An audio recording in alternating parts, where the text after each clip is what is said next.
নমস্কার। কবি সন্দীপন বেরার লেখা একটি কবিতা আমি পাঠ করে শোনাচ্ছি। কবিতার নাম কথা। ভালোবাসি এই কথাটি এত সহজেই বলে ফেললে।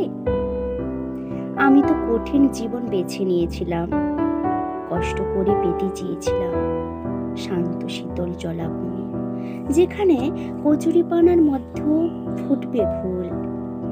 সব ফুল ফেলে দেওয়া যায় না, সব ভাগ আলো বাতাসের মতো পাক খায় না। জানালা দরজাগুলো বন্ধই থাক, তবু তুমি কত সহজে বলে ফেললে জীবন কথা। গতকালের উত্তাপ আজ ঘাম ঝরাচ্ছে, যত বৃষ্টি হচ্ছে ততই ঝরছে দৃষ্টি জল। মনের উত্তাপ শান্ত না হলে কি করে বলি বলো, কি করে ফিরিয়ে দেই সেই কথা।